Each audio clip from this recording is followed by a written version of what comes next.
நல்லா யோசிச்சு பார்த்தீங்கன்னா நம்முடைய உணவுகள்லையும் இப்போ மாப்பிள்ளை சம்பா ஏன் அதை கொண்டாடுறோம்? அதுவும் ஒரு சிவப்பரிசி. அது சில பேர் சம்பா அரிசி மட்டை அரிசின்னு ஒரு காலத்தில் ஒதுக்கி வச்சுருந்தாங்க. சில பேர்லாம் ரொம்ப இதாக சொல்லுவாங்க, நான்லாம் கேரளா போனால் கூட ஒயிட் ரைஸ் கிடைக்கான்னு பார்ப்பேன், சம்பா மட்டைலாம் சாப்பிட மாட்டேன்னு சொன்னான். இன்றைக்கி தேடி தேடி சாப்பிட ஆரம்பிச்சிட்டாங்க. எதுக்கு சிவப்பை தேடி சாப்பிட்றோம்? சிவப்பரிசியை யோசிச்சு பார்த்தோன்னா அந்த சிகப்பு நிறம் ரொம்ப சாதாரண விஷயம் கிடையாது. அந்த செந் நிறத்துக்கு பின்னாடி லைக்கோபீன் அப்படின்னு ஒரு சத்து இருக்குது. இந்த லைக்கோபீன்கிற சத்து தான் மிளகாவத்தல்லையும் இருக்குது, தக்காளி பழத்தினுடைய தோலில் இருக்குது, கொய்யா பழத்தின் சிகப்பு கொய்யாவினுடைய சிகப்பு நிறத்துக்குள்ளே இருக்குது, மாதுளை முத்துக்களில் இருக்கக்கூடிய சிகப்பு நிறத்தில் இருக்குது. இதெல்லாம் வந்து லைக்கோபீன் ஒரு சத்து. இந்த லைக்கோபீன் சத்தை நம்ம போய் நீங்கள் கூகுள் பண்ணி பார்க்குறவங்க படித்து பாருங்கள்.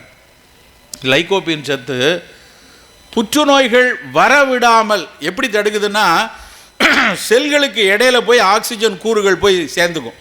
நம்ம உடம்புல ஏதோ பல ஆயிரம் கோடிகள் செல்கள் இருக்கு இல்லையா, அந்த செல்களுக்கு இடையில போய் ஆக்சிஜன் போய் விழுந்துருச்சு அப்படின்னா அது செல் அழிச்சிடும்.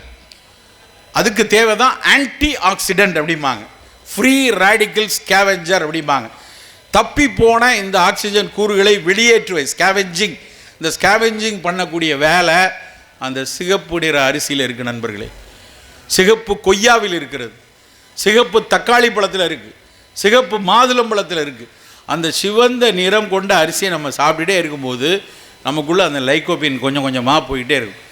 உடனே அடுத்த நிமிஷம் சார் சிவப்பரிசி சாப்பிட்டா கேன்சர் போயிடுமா சார் அப்படி கேட்காதீங்க. ஆனால் தினம் தினம் தினம் அதை சாப்பிடும்போது நிச்சயமாக ஒரு பாதுகாப்பை கொடுக்கும். நிச்சயமாக அது ஏதோ ஒரு விதத்தில் இந்த ஃப்ரீ ரேடிக்கல் ஸ்கேவெஞ்சிங் பண்ண நமக்கு இந்த செல் அழிவை தடுக்கும்.